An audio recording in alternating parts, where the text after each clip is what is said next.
Hello and welcome to Run It Back on the Raptors Republic Network. I'm your host, Zulfi Sheikh, joined just by Coty Wiles this time. No Kyle, he is busy away. It is the end of the year after all. But me and Coty are going to try to hold it down. Coty, how have you been, man? Been great. Back in Toronto, Ontario, here to have some fun. And hey, no Kyle, but it's okay. I think we can get through. Yeah. I think we'll hold it down without him. And before I even say anything else, please make sure to like, share, and subscribe. We're grinding, quite frankly, Coty. You and I and Kyle, when he was here during the holiday season, we put out a podcast last week, putting one out this week, the day before New Year's Eve. There's no days off for the Run It Back boys here, so we're glad to bring you the content. So any support would be very much appreciated to help the channel continue growing. But with that being said, it's been another busy week of Raptors action that we are going to cover, giving you our takeaways from the last 7 days, some trade deadline talk. We have some fun stuff in store for that. I know it is inching closer. The 905 report as always, and then we look ahead to next week's schedule. But let's not waste any more time and run it back. All right, let's recap another week of Raptors basketball. 3 games, starting with 2 on the road and 1 at home, where things kick off in New York at the Mecca. The Raptors action for the week tipped off under the bright lights of Madison Square Garden, and at least for the first 12 minutes, the lights were not too bright. Toronto kept up with New York's high-powered offense, even shooting 52% from the field in the opening frame. Scotty Barnes started strong with 6 points, making 3 of his first 5 shots. He finished with 24 points, 8 assists, and 5 turnovers on the night. But everything unraveled from that point on as the Raptors gave up 40 and 41 points in the second and third quarters, getting outscored by 27 points through that span. Now, Karl-Anthony Towns and OG Anunoby led the charge, finishing with 31 points apiece. Cat even finished with a double-double. Now, Toronto did win the fourth quarter by 15 points. RJ Barrett scored 8 of his 23 in the final frame, but the effort proved to be too little too late as the Raptors fell pretty handily to the New York Knicks. From there, the Raptors made their way to Memphis to take on Zach Edey and the Grizzlies. Now, with Jakob Poeltl still out at this point, it was up to Kelly Olynyk to try and slow down the Canadian giant on Memphis, and boy did Captain Canada struggle. Well, the Raptors as a whole struggled. Well, the Raptors defense especially struggled. Now, the offense, however, for a good chunk of the night was serviceable, even keeping pace for basically the first half, trailing by only 8 points at the break. Now, Barnes and Barrett's had a big part to do with that as they finished with 26 and 27 points each. Barrett even nearly notched a triple-double with 9 rebounds and 10 assists, but the Raptors defense just had no interest in getting stops at any point throughout the night. The Grizzlies' lowest scoring quarter was 34 points, and going back to Zach Edey, he was just a monster the entire night, especially on the glass. He made light work of the Raptors' porous effort there. The rookie finished with 21 points and 16 rebounds, 9 of which came on the offensive end. Memphis had 121 points by the end of the third quarter, and led by 21 points after that, and not even a Darko Rajakovic ejection could rile up the team. It was Darko's first time getting tossed, by the way, and a second-year head coach later admitted he was just hoping to get a reaction from his guys after that, arguing on their behalf, especially on Scotty Barnes' behalf, as some of the calls just didn't seem to be going the Raptors' way. But ultimately, the message just was not received. In the end, Toronto gave up a franchise record 155 points, the most in the NBA this season, by the way, to the Grizzlies, and picked up yet another loss. And then the Raptors got 2 days off before hosting the Atlanta Hawks, who were on the second night of a back-to-back. And while Toronto was the more rested squad, it didn't really look like it early. The Raptors had turned the ball over 5 times before they made their first field goal, and they gave the ball away 6 times before the 2-minute mark. Now, if it didn't get copyrighted, I would have probably put the Yakety Sax Benny Hill music all over these turnovers. And like last time, offense wasn't their issue in this game. The Raptors even got a nice boost from Bruce Brown Jr. as the vet played for the first time this season after missing the last 32 games recovering from knee surgery, and he quite frankly looked solid. Brown finished with 12 points in 19 minutes, even throwing down a nice dunk in transition. The knee looked pretty good there. And then Chris Boucher, he even nailed a buzzer-beating 3 to put the Raptors down by just 6 at halftime. But like before, they just could not get a stop. The Hawks scored 40 points in the third quarter, and their 6-point lead ballooned to 22 by the end of the frame. Trae Young was just torching Toronto all night. He finished with 34 points and 10 assists while nailing 7 threes along the way. Ultimately, it was Toronto's lack of three-point production and miscues that cost him in yet another ballgame. The Raptors turned the ball over a season-worst 31 times, which was also the second most in franchise history, by the way, giving up a whopping 30 points off those giveaways. Now, Toronto's biggest culprit on the night was Scotty Barnes. He did have a decent stat line with 19 points, 8 assists, and 3 steals, but he accounted for 8 of those turnovers. And with that, arguably the ugliest week of L's came to a merciful end. 0-3 through the last 7 days brings the Raptors to 7-25 on the season, make it 10 straight losses for the team, and 14th in the Eastern Conference. Let's break it all down.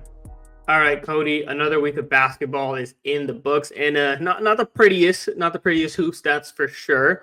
And I think a big takeaway coming out of it is I'm pretty sure Darko Rajakovic and kind of the fallout that's been seen coming his way. But before I really dive into it, I just want to start with you about like what were your takeaways from this past 7 days, if not that part of it. Yeah, I mean, I think there's only one answer, and it's that the defense was, or the lack of defense, I should say, it just wasn't there at all. The Raptors set a record. Hey, look at that. But not for a good reason.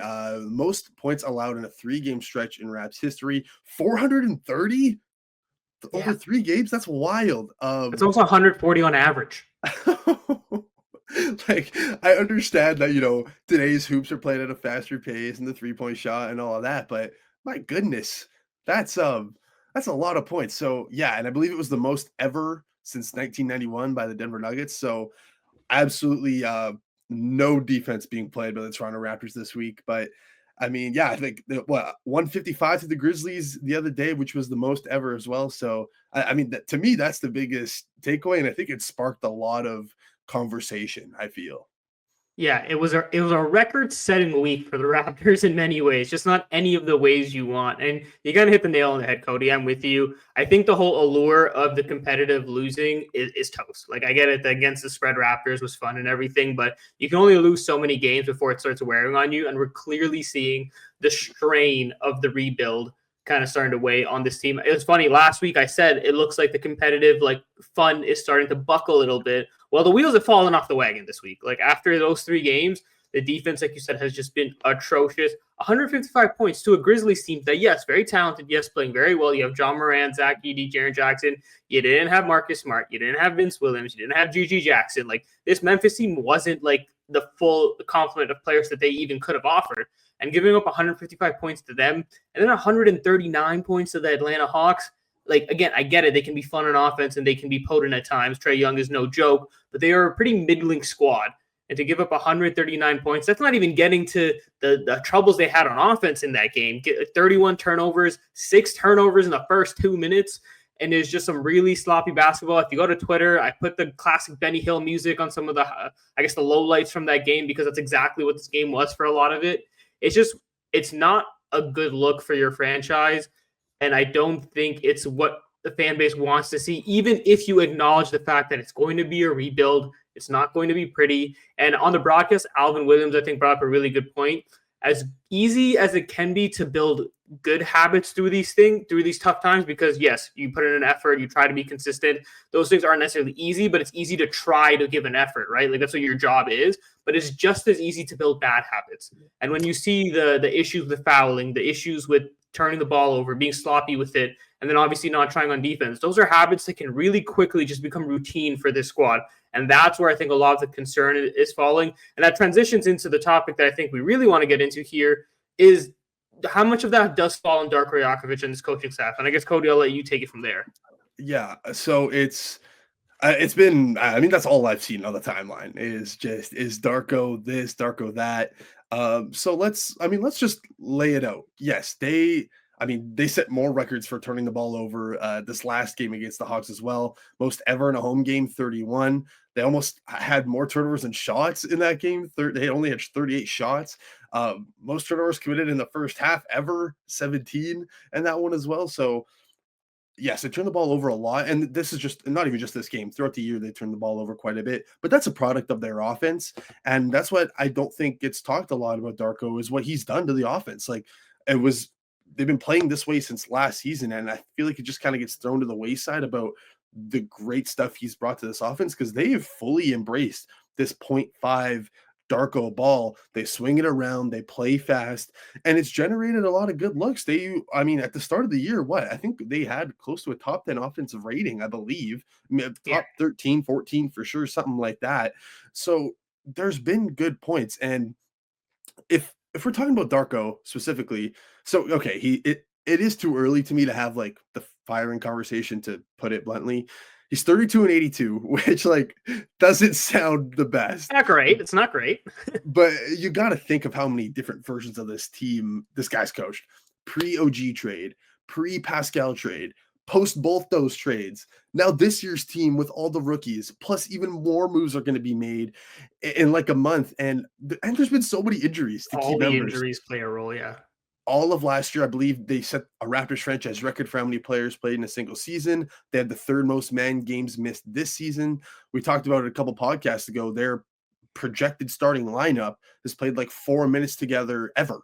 So you haven't even been able to see Darko with a full like roster together that actually has played together and has chemistry. Not to say that the players are playing bad, which I mean they are, but it's just one, injuries, two, a lack of chemistry because of those injuries, and it's just like there might not be the talent on the roster to be like competitive. Yeah, like what I'll say is I think it would be foolish to put all of this on coaching, but I think it would be just as foolish to put none of it on coaching as well. I think to Darko's own admission that this team needs to have buy-in and needs to understand that, like, yes, through the downstretch, through the losing, you still have to put in a consistent effort, which is what we're seeing the Raptors just not being able to do right now. They have hit a bit of a wall, by Darko's own words, and you're seeing the outcomes of that. It's giving up the ball 31 times. It's giving up 155 points to the Grizzlies because you're just kind of out of it and you're stuck in this like this stretch of free fall, like losing 10 losses in a row now.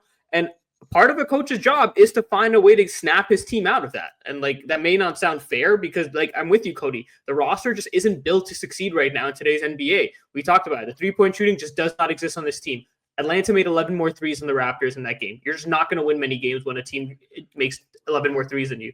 Defensively, you have basically nobody outside of Scotty Barnes as a help defender and then Jakob Poeltl at times as a rim protector. Outside of that, there's not really many defenders on this team. There's no magic scheme that the coaching staff could draw up defensively. That, to me, on defense, that's just a personnel issue. Yeah, 100%. Like, I think I agree with you that it's just a talent thing more than anything, and that's in the front office. It is a coach's job to try to get these guys to try on defense. I think that's a fair criticism, at least to some degree. I'm not going to excoriate Darko Rajakovic for those reasons, but I do understand where some of the fan base is coming from because the fan base is divided. Raptors Republic put out a post today asking about Darko Rajakovic and opinions on him, and most people, I think, err on the side with you, Coty, where it's like, it's been too early. He hasn't had the complement of players. The roster isn't built well. But there's some people who kind of just want to see, one, just being able to bring more out of these guys. Two, he's never been really all that great with coaches' challenges. So his ability to read the game does suffer at times. I think that is a fair criticism of Darko Rajakovic. And for all the stuff we have talked about on offense, I think you are right. This team is 24th on offense right now. So at least you can say they haven't been able to put it together consistently. And that's a knock on this coaching staff. I get you're getting these guys the looks and everything, but you can argue back and forth that maybe that does go back to the roster construction. I just talked about three-point shooting. But I think that's the thing. It's on both sides a little bit. The players need to kind of do better. The front office needs to do a bit better. And hell, the coaching staff should be doing better as well. So I think everyone should share the blame here. It doesn't fall on one or the other. And the last thing I will say is, like, to your earlier point about I'm not ready to have those conversations yet about Darko Rajakovic is what you said. I'm with you there because I like looking back at the example of the Oklahoma City Thunder. Very different teams, I will admit. Mark Daigneault just won Coach of the Year last year. Right. The year before that, he finished second in Coach of the Year voting. His first two seasons, he had 22 and 24 wins. I don't think anybody was looking at Mark Daigneault at that time and thinking this guy was going to be a future Coach of the Year. I think a lot of people saw he could have been a transitional coach. He was just there to help them through the rebuild. It's going to develop his guys, and people weren't able to really make the most of it. I'm not saying Darko Rajakovic is going to be that. I'm saying 2 years is too early to tell. There's a very good likelihood that Darko could go the Steven Silas route with the Houston Rockets. He was there. He got them to a certain point, and when they were ready to turn it around, Ime Udoka came in and kind of propelled these guys to the next level with their signings, obviously. It could be that, but it could very easily also be the Mark Daigneault route, an offensive-minded guy who can bring the most out of his franchise player. So the jury's out is kind of where this tangent is leading to. But I think you're right to say that both sides here have some concerns they need to figure out. Yeah, I will say, like, they've been competing all year. It's just been this last week that, like, I don't know what happened. Like you said, Darko himself said they've hit a wall, they look tired, and I think that's the truth. Like, to be honest, to me, it seems like the guys have been bought in all year. Like, one of the best teams against the spread. They don't go down without a fight. We've seen this team, they get came back on and they come back on a lot of teams. Like, they're always in the fight. So I will say, I think he's getting a lot out of them. And I think it's just they're young, they've barely played together, and it's just one of those things. But, it's interesting what you brought up. I wonder if it's going to be like a Mark Dagnall where, the front office sees it through with Darko and, the Masai and Bobby Webster, they've shown patience, whether it's making trades or whatnot throughout their tenure with the Raptors. So I think I would lean to more like are going to see the course with Darko. But I wonder if, a coach becomes available and, they want to, give the Steven Silas treatment. I mean, hey, Mike Brown Yeah, is now out he's going to there. be a name that's out there.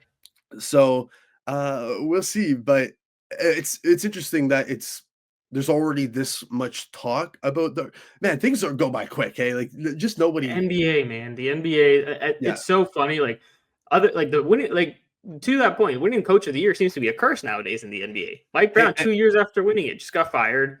Like we remember Dwayne Casey with the Raptors. I was He just got gonna say fired that. when To he be won fair, it. the Yeah. Raptors have done that themselves. So, but yeah, I mean, I guess if Mike Brown can get fired and all these coach of the years can get fired, then Darko easily could as well.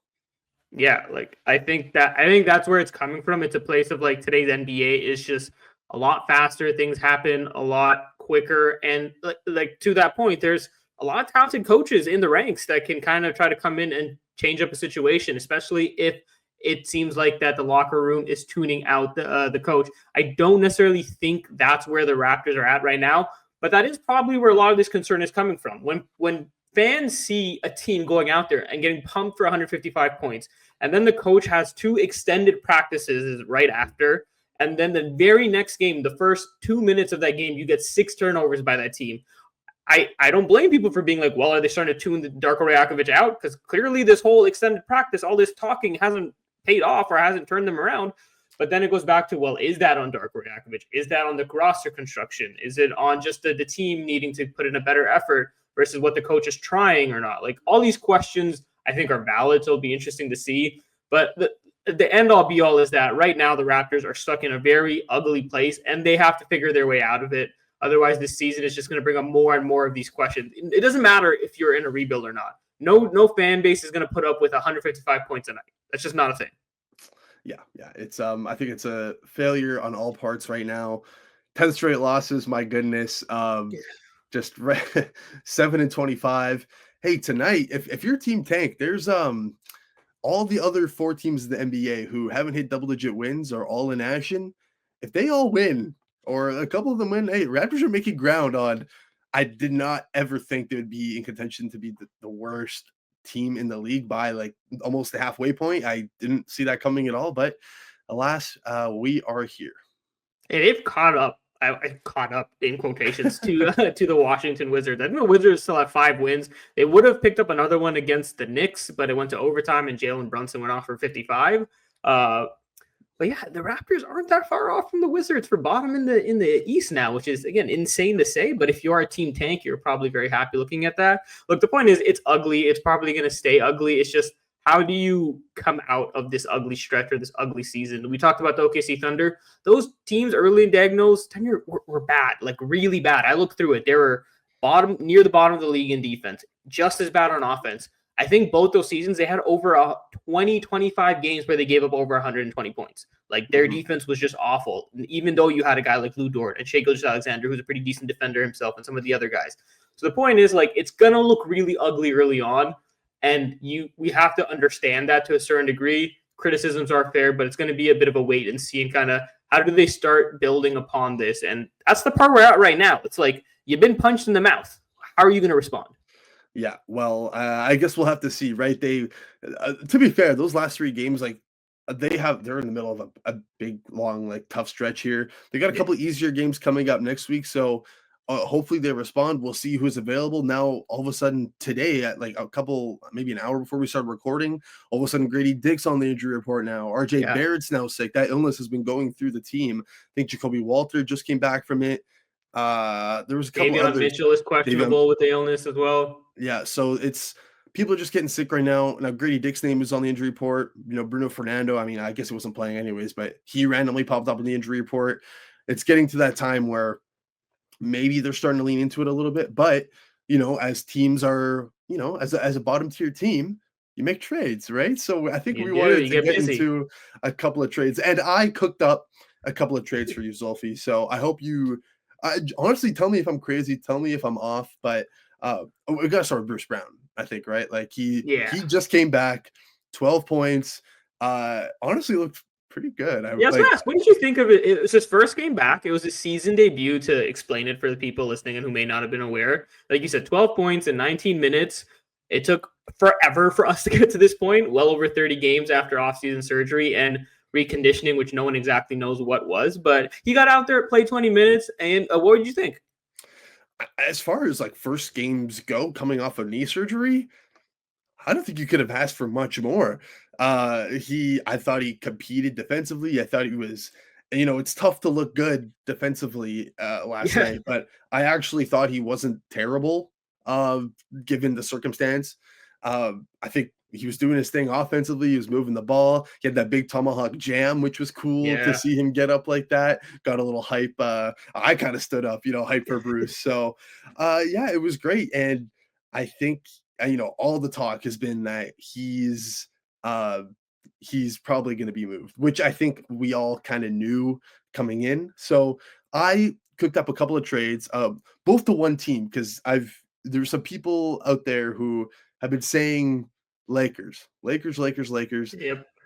Funny, Bruce Brown makes his debut after the Lakers make a trade. Oh, I don't know. But yeah, so there was a couple. Let me know what you think. So the first one I believe was for a first round pick.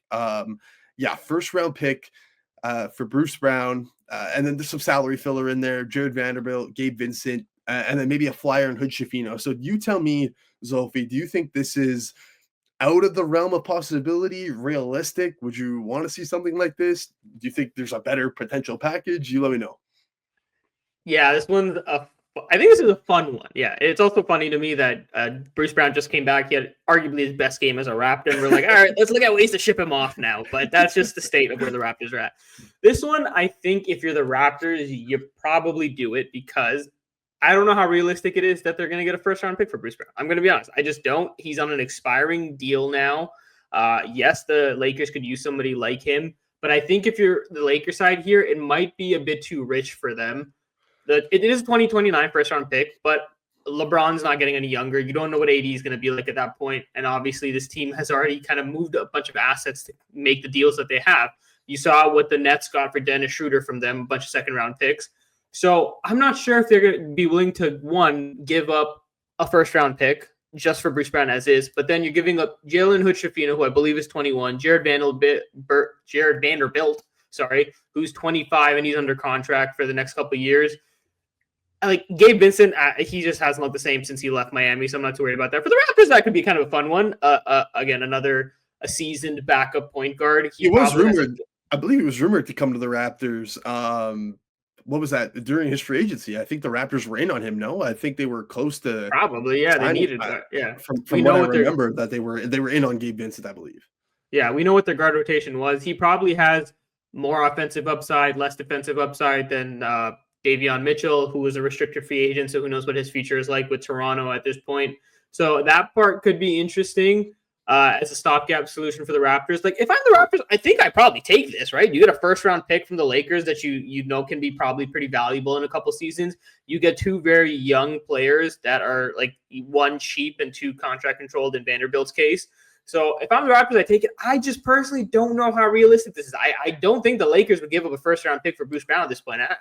And right now, unless Bruce Brown really goes on a tear here, I'm not convinced any more than many other teams would either. I think that's fair. I think also there's the contract is tough. The contract is tough with the new CBA.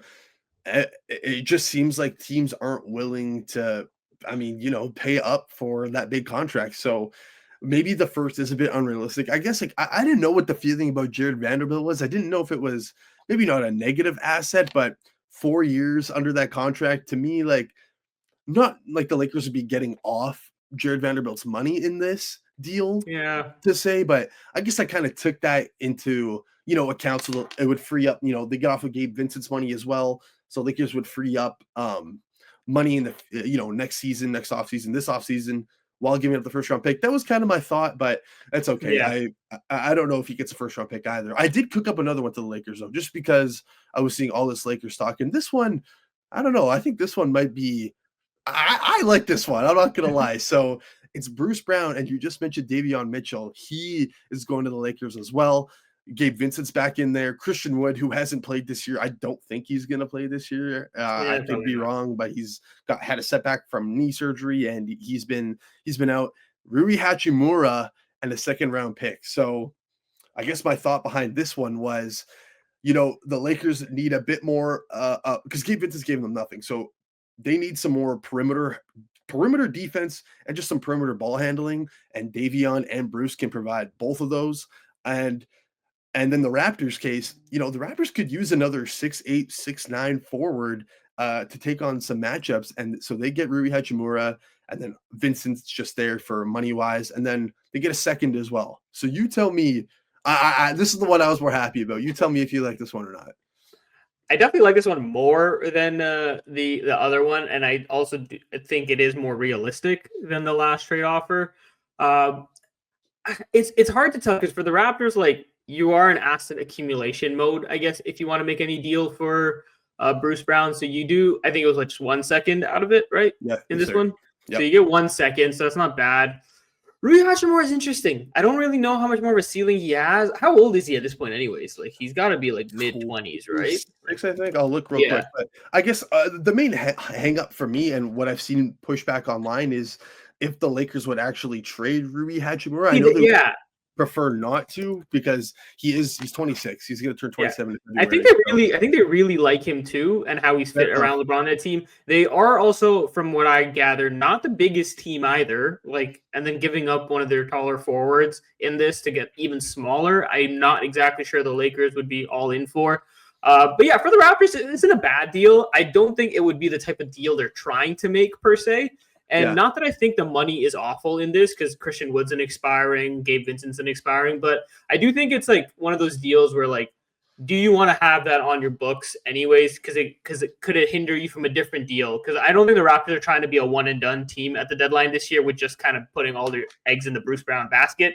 I think they have other deals they can make, which obviously you're going to throw one out in a bit here. So I think that plays a role into it. Like, do you want to have that Gabe Vincent or that Christian Wood money on your books? And I was listening to the Hoop Collective, and they brought up a really good point. Like you mentioned, the new CBA and kind of what that does is it's stopping teams from wanting to make these like more minor deals if it's taking away cap flexibility. Like taking on bad money at this point is almost costing you in a sense of like you're giving up flexibility that you can use towards other things because it's so strict now and it's so hard to make all these moves with this new CBA. So if the Raptors take on this bad money and it stops them from making another deal down the road, well, then you just cost yourself even more than you expected.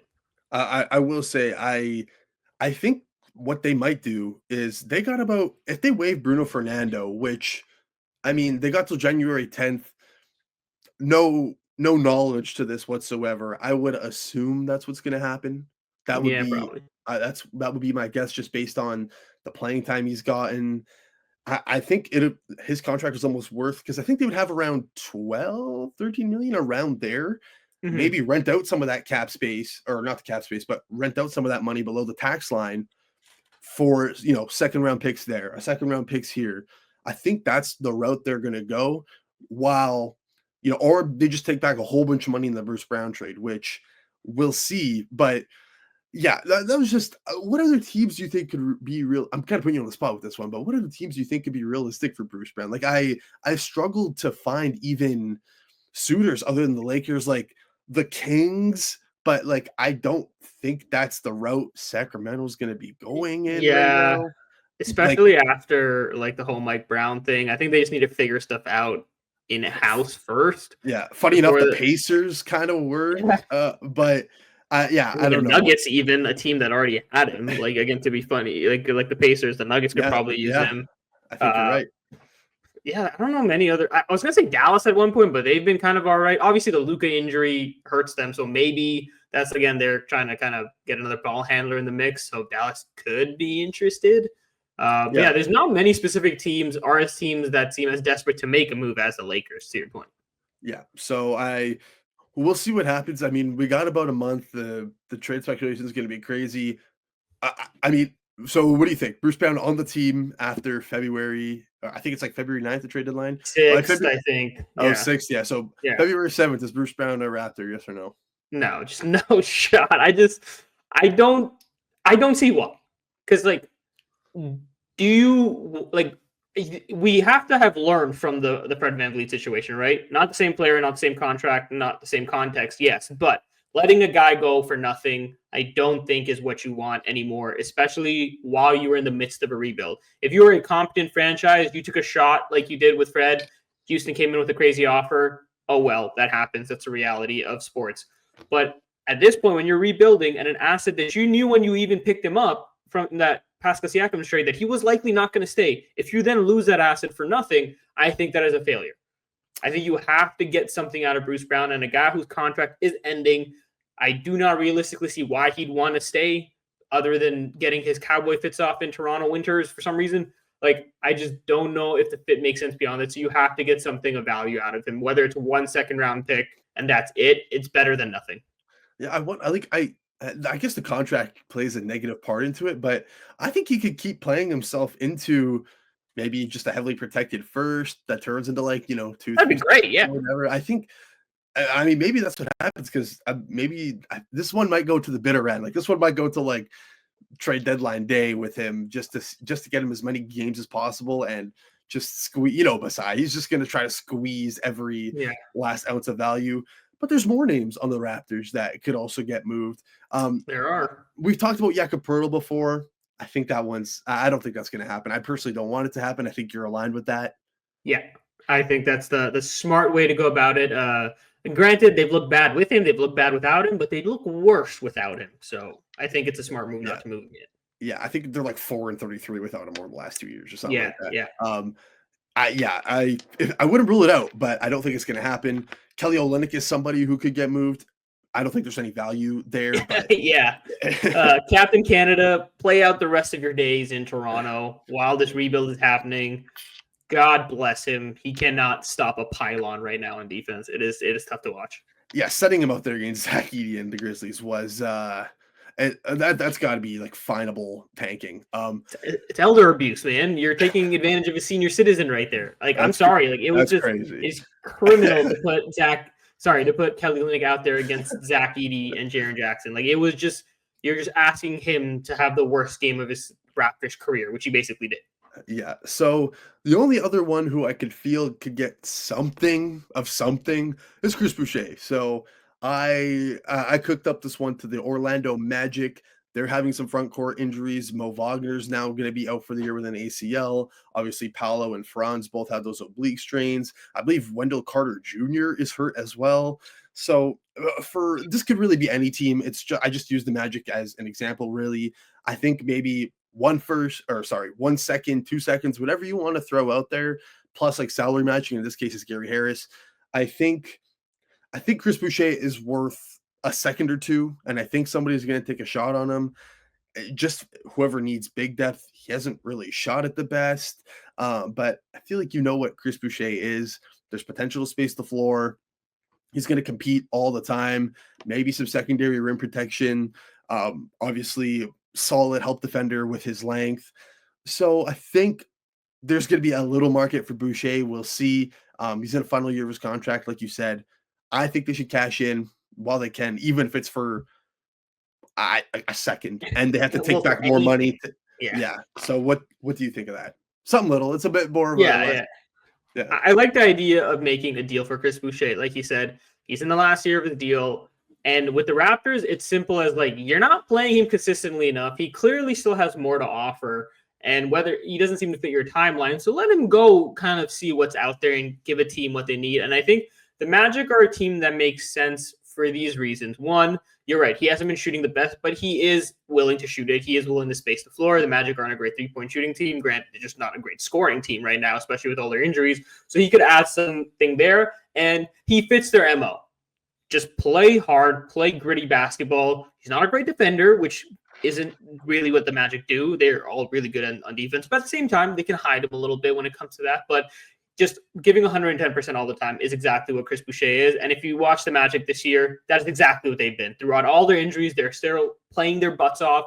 So Chris Boucher would fit them in that way. So I think that part is really fun. The reason why I don't know for sure if it makes sense is, like you mentioned, the Magic have a lot of bigs. Like, I know Mo Wagner is hurt. That is true. Yeah. And like Mo is hurt. Paolo's on his way back. He's not necessarily a big, but you still have Jonathan Isaac, Wendell Carter Jr. He's always kind of in and out, to be honest. He's injured. He's not injured. Goga Batadze is still there, and he's been doing his thing. He's been pretty good for them. So I think Isaac's there. I get it. Yeah. So for that part, I'm not entirely sure. Gary Harris is a fun flyer. I wouldn't say he's a prospect by any means. He's been in the league quite a while. I think you just know what he is. He matches salary here. You get a couple second round picks for it. I think the Magic would make this move if it's like we feel like we kept afloat well enough without Paolo and Franz. So when we want to just like kind of make sure we're competitive for when they get back and kind of put not all our chips like to the middle of the table, but kind of like really push for the season to get more out of it. Otherwise, I'm not sure if they'd be ready to kind of get off those picks, but I think this is a fun one. I think it does start the conversation, and I think it's the framework you do want around a Chris Boucher trade. Okay, well, I mean, maybe people will come at me for the comments. I don't know. They always will. It doesn't matter. You could have the best trade ever. They're still going to come at you. I was just putting together examples. It could be. I think if you're just talking value, I think Boucher could net you a second. I really do. Like, a team who needs a bit of a forward big to do, I guess, some interesting things. And at least play his butt off. That could be that. And then Bruce Brown, like I said, if you can maybe take a flyer on a young guy plus like salary matching or like a protected first that turns into seconds or a couple seconds, I think that's where it's going to be. But Bruce Brown, it could potentially become maybe an unprotected first. Who knows? Yeah, if he plays well enough. I think if he plays well enough, there's more on the table than a second round pick. I'm with you. But it'll come down to like how much can Masai leverage a team's desperation. We know he's been able to do it in the past.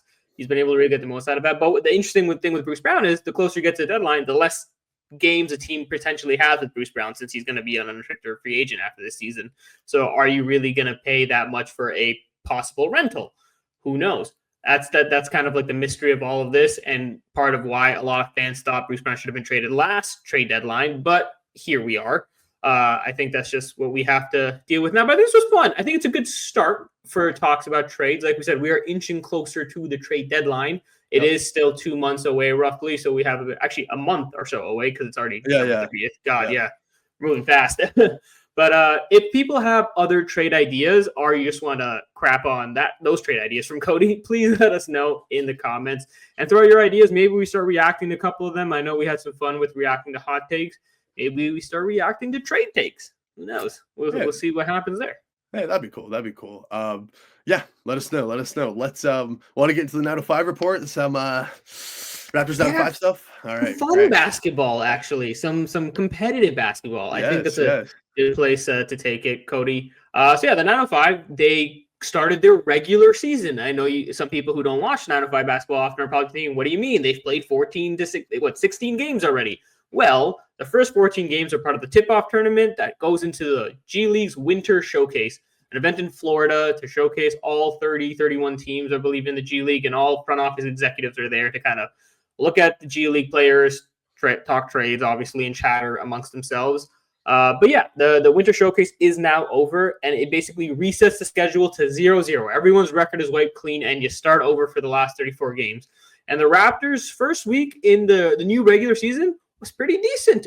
They split the first two games, both at home, and they went 1-1. They picked up a win against the Magic, Mac McClung's Magic. And then Jared Rhoden, the other notable thing was Jared Rhoden finally made his debut for the 905, playing in both of those games. And he put up some pretty decent numbers. So, Coty, I'll just start right to you. What did you see from the 905 this week? Yeah, sure. Yeah, they started the regular season against the Birmingham Squadron. Yeah. Fell that one in OT, but yeah, that's when Jared Rhoden made his debut. Let's start with Rhoden, just because he's one of the. The team's changed like quite a bit. For the good way. Like this team, I think this team's really talented, man. Like I really do. Like as far as G League teams go, it's kind of shocking that they're 6-12, but they, especially if the rookies start coming down and playing more, I think it's really talented. Let's start with Roden, who uh, wasn't able to attend in person the squadron game, but I was at the Osceola Magic game against back-to-back slam dunk champion Mac McClung and his Magic. But Roden actually shocked me with how much he had the ball in his hands. He was bringing up the ball, playing point guard at some points for the team, and you could tell that he has really good playmaking feel, which that's what stood out to me. You know, he was operating in pick and roll a little bit. He was making these like really tight pocket passes, which kind of caught me off guard. I didn't really know about that as game. I thought he also defended well. I thought he defended really well. Wasn't necessarily getting a lot of good looks offensively, but you know, I think you talked to coach afterwards, and it was just about he's still getting back into the rhythm. And Coach Drew said he loves him.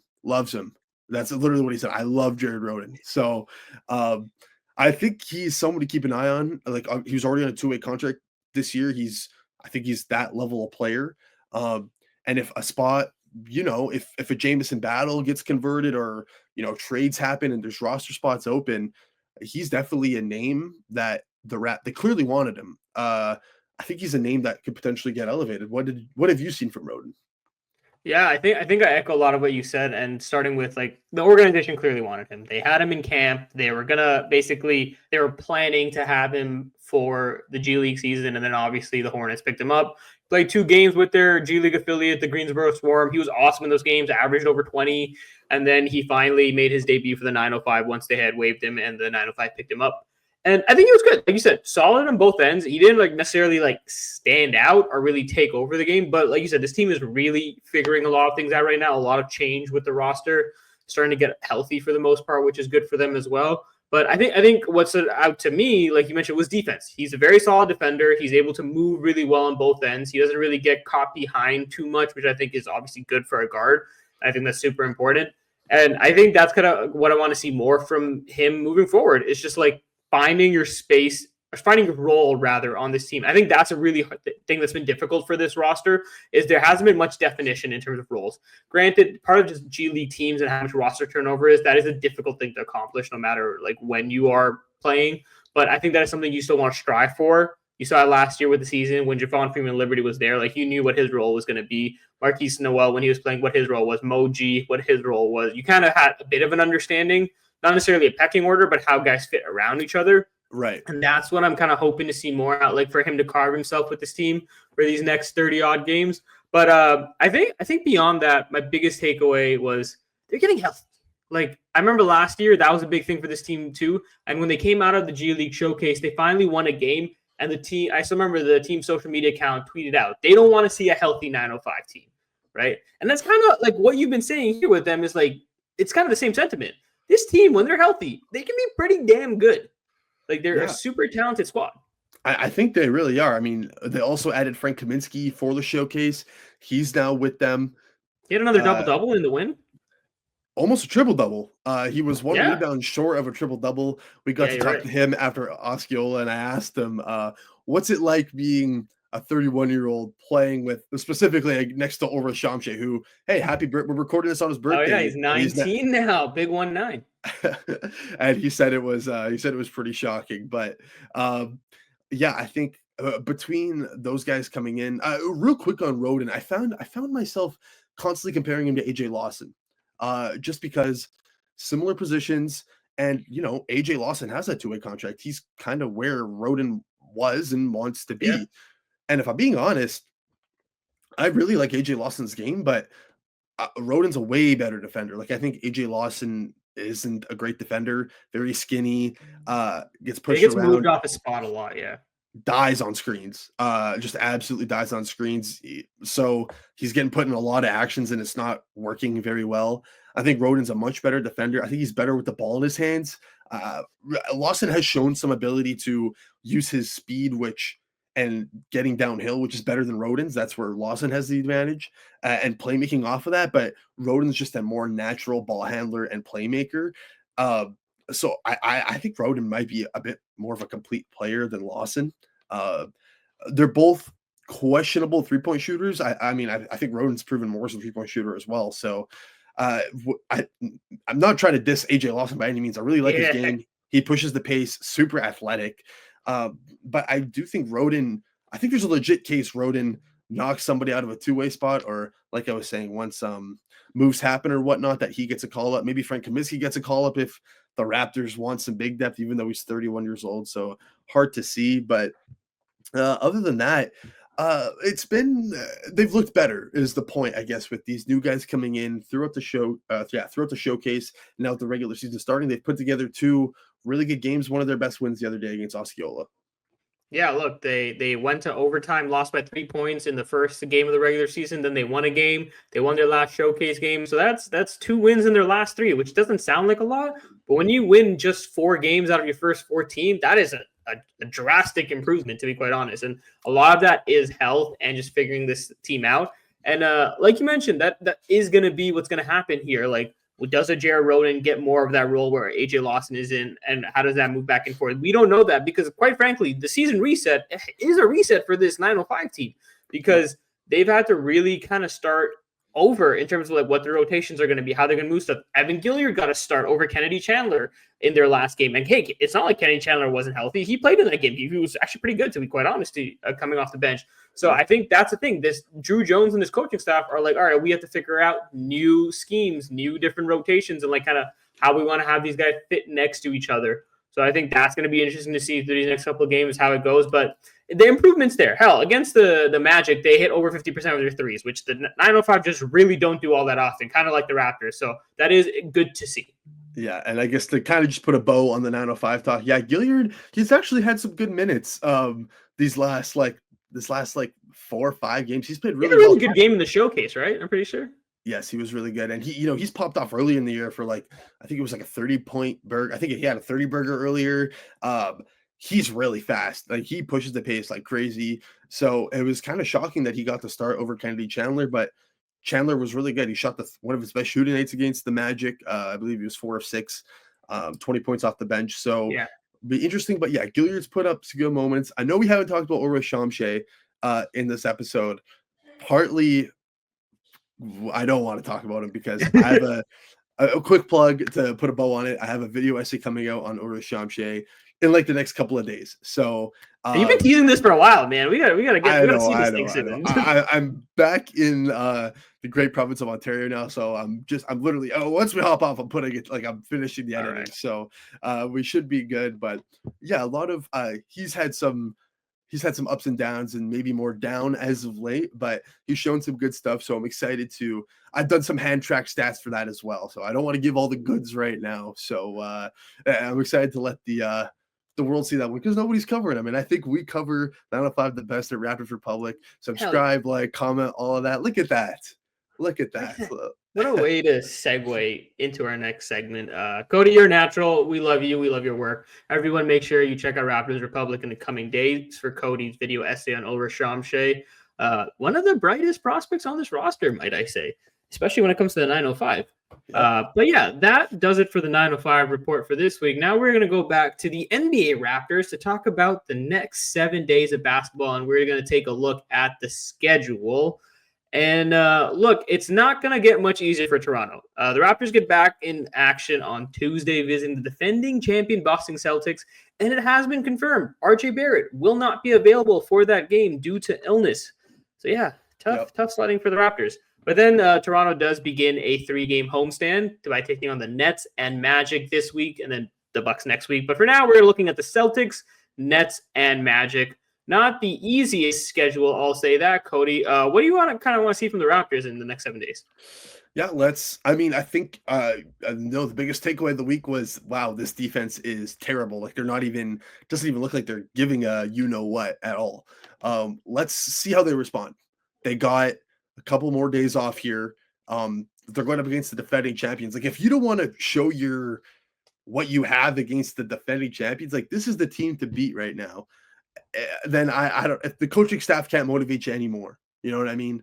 To get into that conversation. So yeah, they start the week off with a New Year's Eve afternoon matinee against the Celtics. That was a bit earlier at 3 p.m. So yeah. And then Nets and Magic are a bit easier matchups for them. I mean, they've already lost to the Nets. Have they played the Magic this year? No, I don't think they have yet. So first matchup against Orlando, no Paolo, no Franz, but they're still winning games and they're still defending their butts off.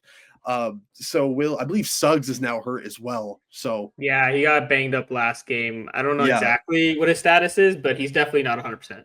yeah. So they're getting a very weak Orlando Magic team, but Goga Batadze and Anthony Black, like they've been some standouts who's really stepped up. And Cole Anthony hit a game winner their I last was game. I I think was it's the just gonna second say one of the that. season. Yeah, and so they're deep, they're getting dudes to step up. So still be a fun matchup. And then yeah, they've already lost to the Brooklyn Nets this season. So maybe get to see D'Angelo Russell back in Nets colors. I don't know if that'll be his debut or maybe he'll play one game before that or something. But hey, this is a new look Nets team. Point is, other than the Celtics, like I think there's games to be had against Brooklyn and Orlando, but we'll see.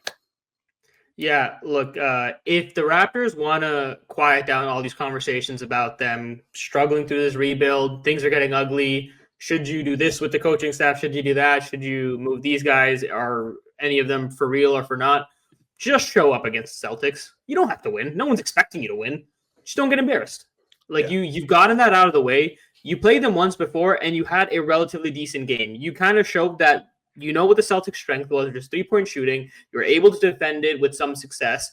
Put up that kind of respectable effort, and you will quiet down a lot of these conversations. Like it truly is that simple. No one is asking you to be world beaters or come out here and win these games. It is, can you put out a respectable effort? Can you be consistent for the most part? And can you build an identity through this? And Whether this it's is on offense, sorry, yeah. No, this is a Celtics. Like this is if you're going to play the Celtics, this is one of the best times to do it. yeah, they're Couple of struggling. couple of injuries. They lost consecutive games for the first time last week.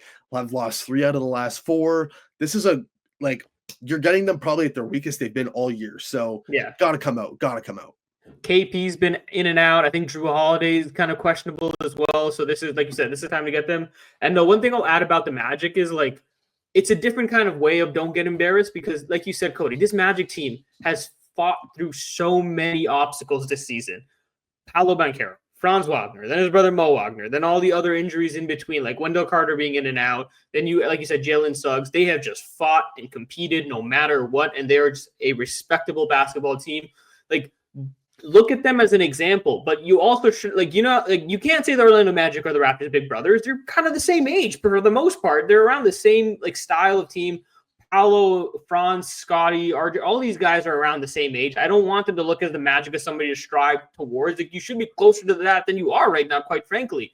Yeah. But like, look at that as an example of like, hey, this is a team kind of working through the obstacles and not kind of being a shell of themselves. So I want to see a competitive effort against the Orlando Magic as well. Like you said, it's a game to be had. I don't necessarily think they have to win, but if you let a Magic team that, quite frankly, is not good on offense, they're a great defensive team. They figure out on offense once in a while, but if you let that Magic team pump you for 120 plus points, like that is just unacceptable. Yeah. So well, they allowed what 430 last week. Let's try to keep it under 350. That would be nice. Just maybe not 120 points to every opponent. Just aim for that. Yeah, I think that's a solid place to end it. Again, a bit easier week. Let's see. Okay, let me just real quick to end it. Does the losing streak stop? We did this last year as well. Does the losing streak? Did the Raptors get a win this week? Yes or no? I'm gonna say no. They're gonna 13 in a row at least this week. I'm gonna say they lose all 3 games. I think they take it against the Nets. I hope so. We'll see. We'll see. Hey, man, this Nets team, they're trying to show off some of their players. D'Lo's always a firecracker. He's actually been pretty good against the Raptors in his career in some games. I know when he was on the Lakers, he kind of killed the Raptors a couple times. In Cam Johnson, he did torch the Raptors the last time they played against them. Who knows what he has in the tank? Yeah, true. He really buried that's the reason they were in the game pretty much until like those last couple of minutes. And Cam Johnson, I think he scored like 7 straight points or something like that. Yeah, he had 33 for the game, and then 11 or something in that quarter. But if the Raptors aren't going to get either of these games, my goodness, like it's already bad, but it could get really worse. Like Milwaukee, New York, Cleveland, back to back right after that. Then you got Golden State, Boston, Milwaukee, Orlando, Atlanta twice again. You got Detroit and New Orleans sprinkled in there as well. But man, oh man, like I know the league's good, but it just feels like every game the Raptors are playing such a hard opponent. But yeah. It's going to get bad before it's going to get worse before it gets better. Well, look, that's what happens when you've won 7 games all season. And when your defense is that atrocious, like through these first 30 odd games, I think 31, 32 games, the Raptors have had, I believe, 17 games at least where they've given up over 120 points. Like you're gonna be an underdog against most teams when you're doing that. Your scores are gonna look ugly, predictions are gonna be ugly. That's just the reality of it. But I hope you're right, Coty, and I hope they do win this game against the Nets. It's probably the only game in quite a while the Raptors are going to be favored. But they were favored last time against the Nets. That was the first game all year the Raptors were favored, and they lost. I will say that they were actually, I tweeted this out, once the lineups got confirmed and who was in, they were 1-point favorites against the Hawks. Somehow. They got favored like right before tip off. I checked it. Yeah, and then they got blown out. So it doesn't matter if they're favored. Favored, not favored. The Raptors have been struggling, but hopefully they can turn it around. I think that's going to be where we stop ranting about the Raptors.